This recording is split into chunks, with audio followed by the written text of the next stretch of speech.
네, 여러분 안녕하세요. 한국공학대학교에서 학생들을 가르치고 상담하는 안현아입니다.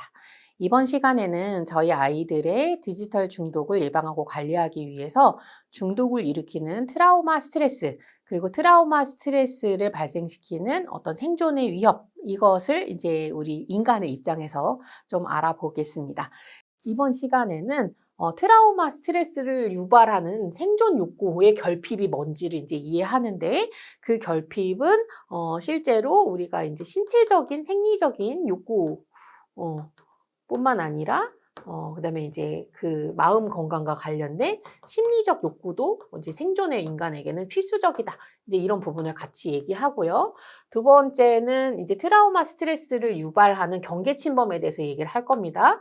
근데 이제 우리가 심리적인 욕구도 신체적 욕구와 심리적 욕구가 있는 것처럼 경계도 신체적 경계와 심리적 경계가 있어요. 그래서 어떨 때 우리가 신체적 경계가 침범당했다고 우리 아이들이 느낄 수 있는지, 그리고 어떨 때는 심리적 경계가 침범당했다고 우리 아이들이 느낄 수 있는지, 이제 이런 부분을 저희가 오늘 시간에 살펴본다라고 이해를 하시면 되겠습니다. 그래서 요 세 가지를 같이 공부해 보도록 하겠습니다.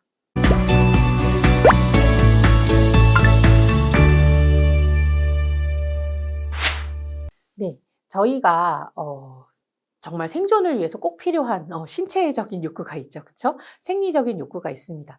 이거는 아마 어머니, 아버님들이 다 대체로 잘 아이들한테 해주시려고 노력을 많이 하실 것 같아요. 뭐죠? 기본적으로 잠을 잘 자는 거죠. 그리고 잘 먹는 겁니다. 우리가 인간이 에너지를 충전하는 것은 우리가 즐거운 데도 놀러 가고 여행도 가고 이런 거 생각할 수 있지만 기분은 좋게 해요. 그러나 이제 우리의 어떤 생리적인 욕구, 그 생리적인 욕구 중에서 특히 이제 우리가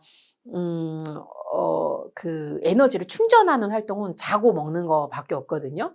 네. 그래서 이제 이런 부분으로 생각했을 때 이 잠을 충분히 잘 못 잔다, 밥을 충분히 못 먹는다, 이러면 이제 우리는 신체가 안전하다라고 볼 수가 없다는 거죠. 근데 이제 여기서 그 잠을 충분히 잔다, 먹는다 이런 거는요. 잠도 시간만 얘기하는 게 어때요? 아니라 어때요? 숙면, 이렇게 잠의 질도 중요하고요. 식사를 할 때 화려하고 멋진 식사가 중요한 게 아닙니다. 영양이 충분해서 우리 몸이 건강하게 되는 게 굉장히 중요해요. 근데 그 외에 또 뭐가 있냐면 옷 입는 거. 그러니까 자는 거, 먹는 거, 입는 거 이런 거죠. 그리고 깨끗하게 이제 관리해 주는 건데, 몸을 깨끗하게 하는 것과 집을 깨끗하게 하는 이 두 가지가 다 생리적 욕구랑 관련이 있습니다. 근데 어머님들, 아버님들 이거 보실 때 굉장히 유의하실 것은 무조건 많은 게 중요하거나 무조건 화려하게 한 게 중요한 게 아니에요. 아이들이 신체적으로 건강을 유지할 수 있는 정도 수준에, 그래서 화려하고 비싼 옷이 아니라 계절에 맞는 옷, 그 다음에 이제 막 지나치게 청결과 위생을 관리하는 게 아니라 적절하게 질병에 걸리지 않을 정도로 자기 관리를 할 수 있는 정도의 깨끗한 위생 상태, 그리고 집도 화려하고 큰 집이 중요한 게 아니라 안전하다고 느낄 수 있는 밖의 위험으로부터 보호되고, 그다음에 적절한 수준으로 위생적인 집, 이게 이제 아이들에게 신체 안전을 느끼게 해줄 수 있는 요소라는 것이고, 이 중에 그 어느 하나라도 결핍이 되고 이게 좀 심각하게 결핍이 된다? 그러면 이제 우리의 인간의 뇌는 이것은 좀 생존이 어려운 상황이다, 이렇게 생각하면서 우리가 이제 트라우마 스트레스라는 거를 이제 느낄 수가 있게 된다는 겁니다. 근데 이제 이런 것뿐만 아니라요, 우리가 이제 심리적인 욕구도 있습니다. 이제 인간은 생리적 욕구만 충족되면 생존한다고 느끼고, 심리적 욕구는 그냥 자기 만족을 위해서 느끼는 게 아니고요. 인간은 뇌가 동물들보다 훨씬 더 복잡하기 때문에 심리적 욕구도 결핍이 되면은 우리가 생존할 수 없다, 이렇게 느낍니다. 그러니까 먹고 자고 이런 게 다 되더라도 아이들이 이제 요즘 학생들이 되게 건물주가 되는 게 꿈이다, 뭐 이런 얘기들 굉장히 많이 한다고 하는데, 사실 건물이 없다고 우리가 굶어 죽는 건 아니잖아요. 그죠? 그리고 뭐 공부를 1등을 못 한다고 굶어 죽는 건 아닙니다. 불안정한 이런 여러 가지 것들이 있긴 한데, 근데 이제 그럼에도 불구하고 그게 없으면 안 될 것처럼 우리가 부모님들도 자녀를 양육하고 아이들도 막 건물주가 꿈이라고 하고 이런 얘기를 하는 이유는 뭐냐 하면, 인간은 몸이 산다는 것만으로 생존한다고 느끼지 않는다는 거예요. 우리 마음의 어떤 욕구들도 충족이 되어야 살아있다라고 느낀다는 건데, 그게 이제 세 가지입니다. 자율성, 유능성, 관계성이에요. 근데 자율성은 뭐냐? 스스로 선택하는 겁니다.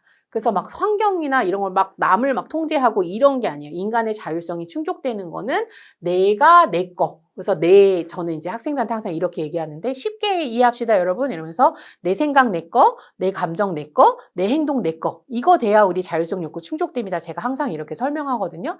어머니, 아버님들도 또 이거를 기억해 주시면 좋을 것 같아요. 생각, 감정, 행동, 이거 다 내 거를 내 맘대로 하는 거. 이제 이게 자율성 욕구의 핵심이고요. 요게 안 되면 이 욕구가 결핍됐다고 느끼면서 또 우리는 생존이 위협됐다. 이렇게 우리 뇌는 인지할 수 있다는 거예요. 두 번째는 유능성입니다. 유능성은요, 물론 성공하고 성취하고 성적 잘 받고 인정받고 이런 것도 아예 상관이 없는 것은 아니에요. 근데 더 중요한 건 뭐냐면 자기 조절을 통해서 성취를 하는 겁니다.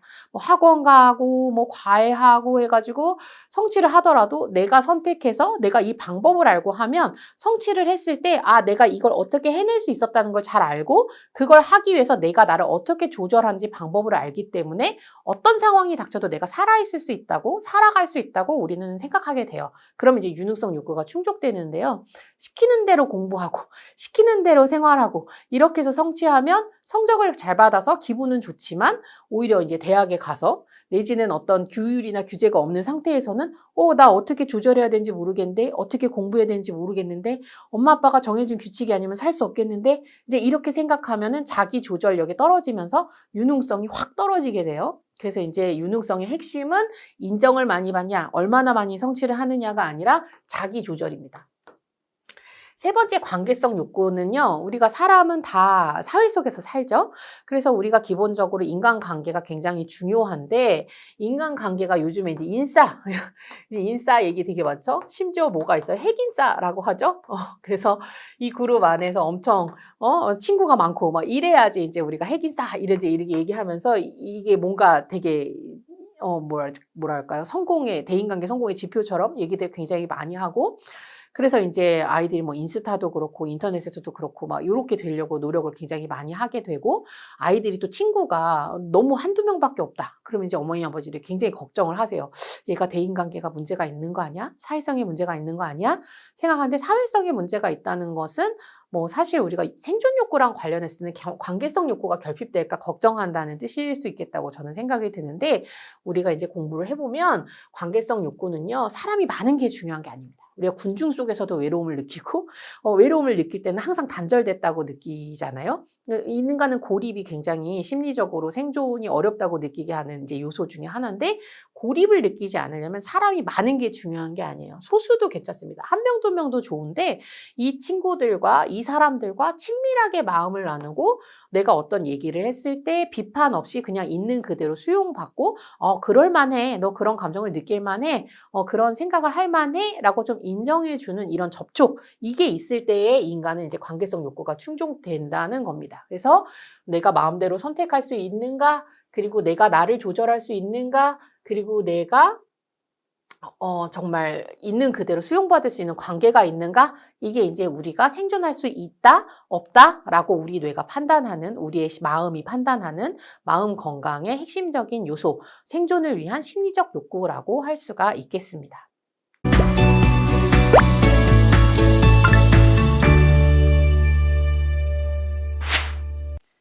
네. 그래서 우리가 이제 이런 욕구들을 충족시키기 위해서 아이들의 이 욕구를 결핍시키면 안 되겠고, 또 이 욕구를 존중하는 양육을 해야 되겠죠? 근데 그걸 하기 위해서 우리가 지켜야 하는 거, 아이들한테 꼭 지켜줘야 하는 게 뭐냐면 이제 경계라는 거예요. 그래서 경계에는 크게 신체적 경계와 심리적 경계가 있습니다.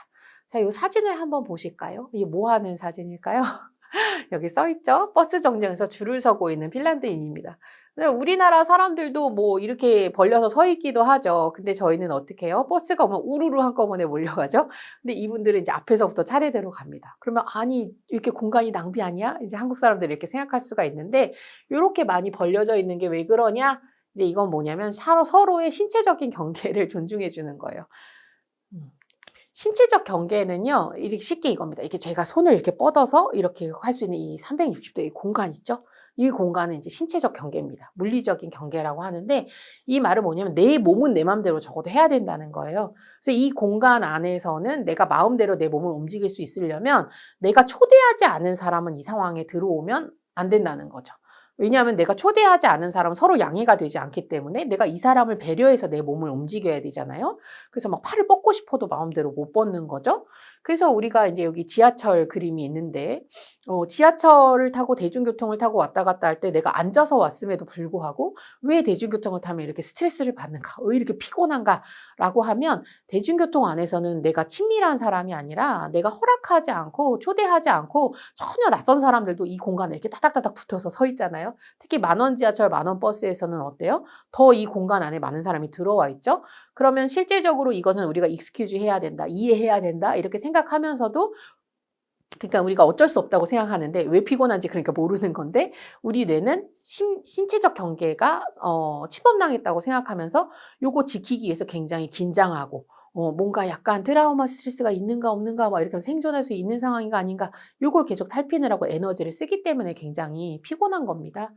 그리고 우리가 초대한 사람이 들어오지 않으면 이 공간에 대한 통제감이 상실되면서 우리는 굉장히 강한 스트레스, 심지어 이제 트라우마 스트레스라는 것까지 뭐 발전하고 경험될 수가 있어요. 한 번, 그러니까 지하철 같은 데서 한 번 잠깐 이제 왔다 갔다 하는 것 정도는 우리가 참을 수가 있지만 24시간 내내 이 공간 안에 낯선 사람 뭐 계속 살게 되면은 아무리 외향적인 사람도 굉장히 스트레스를 받고요. 외향적인 사람도 가까이 있는 게 좋다고 해도 이거는 뭡니까? 내가 그 사람을 초대한 거죠, 그 순간에는. 그러니까 이제 이런 부분은 이제 괜찮은데, 그게 아니면은 우리는 굉장히 강한 스트레스를 받게 된다는 거예요. 심지어는 초대한 사람이라고 해도요, 내가 친밀한 사람들, 너 이 들어와도 돼. 내 팔 이 경계 안에 들어와도 돼. 우리 안고 포옹도 해도 돼. 팔짱도 껴도 돼. 백허그도 해도 돼. 이제 이렇게 얘기하더라도 그것도 내가 원하는 순간이에요. 왜냐하면 내가 그 사람을 초대한 것이지 너 여기 마음대로 나를 통제해라는 건 아니기 때문에 그렇습니다. 우리가 어떤 손님을 한번 초대했다고 해서 그 손님이 나 니네 집에 한 번 갔으니까 아무 때나 들어올게 하고 도어락 막 이렇게 열고 들어오면 우리 되게 깜짝 놀라고 위협을 느끼겠죠? 그 사람하고 친하게 지내고 싶지 않아지겠죠? 그것과 마찬가지로 저희가 이제 초대한 사람이 심지어 가족이나 부모라고 하더라도 내가 허락하지 않은 시간과 그런 상태로는 그 경계 안에 들어올 때 우리가 굉장히 큰 스트레스를 받는다는 거예요. 자, 그리고 이제 가장 좁은 신체적 경계는 그러면 어디냐? 전체 신체적 경계는 여기지만 가장 좁은 신체적 경계는 피부입니다.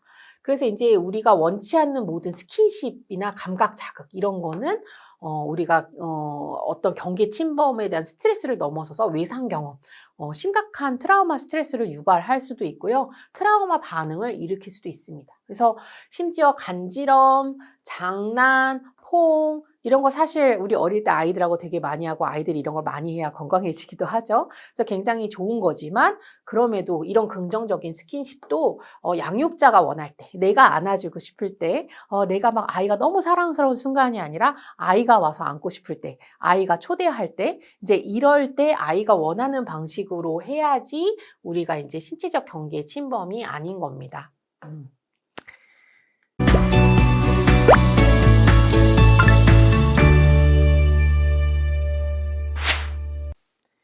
네. 그래서 물리적인 공간의 경계는 좀 쉬운데 심리적 경계는 뭘까요? 눈에 보이지 않는 심리적 경계. 이거는 제가 아까 말씀드렸지만 나의 감정, 생각, 행동을 내 마음대로 선택하는 거예요. 그러니까 핵심은 선택입니다. 선택. 그래서 우리가 감정, 생각, 행동 이런 게 이제 보편적이니까 우리가 뭐 이런 건 있어요. 오히려 울일 아니야, 화낼 일 아니야는 약간은 그래도 표현에 대한 거니까 뭐 이것도 행동에 대한 거긴 하지만 조금 난데, 이건 슬플 일 아니야, 화날 일 아니야, 억울할 일 아니야, 속상할 일 아니야. 이렇게 굉장히 많이 하는 말들이죠. 근데 그 말은 무슨 말이냐면 아이가 자기의 행동과 감정과 생각을 스스로 선택할 수 있는 권리를 박탈하는 거죠. 이것은 심리적 경계의 침범입니다. 그래서 우리가 표현하는 방법이나 정도는 조절하도록 교육을 해야 되지만 그런 감정이나 생각 자체를 갖지 말아라, 이렇게 하는 거는 굉장히 좋은 의도라고 해도 심리적 경계의 침범에 해당되는 거예요. 자, 그래서 아이의 경계를 존중하려면은 어떻게 해야 되냐 하면은 우리가 선택권을 줘야 됩니다. 그리고 이 선택권이 심지어는 착각이어도 좀 괜찮습니다. 그래서 이런 거 있죠. 아이가 집에 와서 손 씻어 이러면 난 씻기 싫은데 이제 이렇게 할 수가 있는데 경계를 존중한다고 심지어 경계를 존중한다고 씻지 말라고 할 수도 없고 아이가 편식을 하는데 안 먹으라고 할 수 없고 고민이 되죠. 이럴 때는 이제 약간 팁을 쓰시는 거죠. 그래서 아이가 들어왔을 때 싱크대에서 손 씻을래? 화장실에서 손 씻을래? 그러면 아이는 뭔가 선택하는 느낌을 가지고 싱크대 이렇게 얘기하고 손을 씻는 겁니다. 물론 화장실에서 손 씻는 거랑 싱크대에 손 씻는 거랑 뭐 어머님, 아버님에 따라서 조금 이렇게 불편함이 있으실 수는 있겠지만 어쨌거나 손을 씻는 행위가 이제 디폴트로 기본값으로 정해져 있기 때문에 아이는 사실 선택권이 없는데 선택한다고 착각을 느끼게 되고 이 선택한다는 착각만 있어도 아이는 이것을 트라우마 스트레스로 경험하지는 않는다는 거죠. 그래서 이제 아이가 편식할 때도 그래 알아서 먹지 마 하거나 먹어 이렇게 하기보다는 시금치 싫어? 그러면은 어떤 야채 먹을래? 그러니까 야채 먹는 건 기본인데 아이가 시금치가 싫으면 시금치는 안 먹고 다른 야채를 선택할 수 있게 해주는 거. 그러니까 선택권을 주되 착각이라 할지라도 아이가 선택했다는 느낌을 갖게 하는 거. 이게 굉장히 아이의 심리적 경계를 존중하는 양육의 꿀팁이라고 할 수가 있습니다. 우리가 행동을 교정하려고 할 때도 마찬가지예요. 행동을 교정하려고 할 때는 어떻게 해야 되냐? 야, 하지 마! 이게 화낼 일이 아니야. 화내면 안 돼. 이렇게 얘기하기보다는 화가 난 거는 존중을 해줘야 돼요. 화가 날 때 근데 욕을 하는 건 하지 말고 그 대신 화가 난다고 말을 하자 이렇게 얘기하던가 화가 날 때 욕을 하면 안 되는데 화가 난 걸 어떻게 표현하고 싶니? 이렇게 물어볼 수도 있고요. 근데 나이가 좀 크면은 이제 물어볼 수 있겠지만 조금 어린 경우에는 이제 연령대에 따라서 이제 어떤 화가 날 때는 말로 해보자. 이제 이렇게 얘기를 하거나 우리가 이제 정서를 조절할 수 있는 여러 가지 기술을 가르치거나 이렇게 이제 대안을 함께 제시해 주는 거 이게 이제 아이의 심리적 경계를 존중하면서도 그래서 트라우마 스트레스를 유발하지 않으면서도 아이가 스스로 자기를 조절할 수 있게 우리가 양육하는 좋은 방법이라고 할 수가 있겠습니다.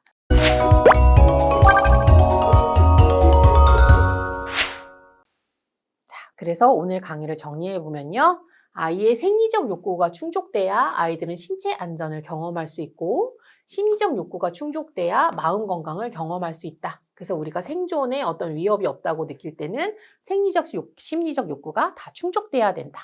그리고 그걸 위해서는 우리가 경계를 지켜줘야 되는데 신체적 경계는 내 손을 뻗어 닿는 물리적 공간 범위인데 긍정적인 스킨십이라 하더라도 아이가 원할 때 원하는 방식으로 해줘야 한다. 그리고 심리적 경계를 지키기 위해서는 나의 감정, 생각, 행동을 선택할 수 있다는 그 느낌을 아이들한테 줘야 하고 우리가 보편적인 감정이나 생각이 있는 게 아니고 행동 조절을 위해서는 우리가 대안적 행동을 함께 할 수 있도록 해서 아이가 자신만의 고유한 감정과 생각을 가질 수 있도록 돕는 양육을 해야 된다.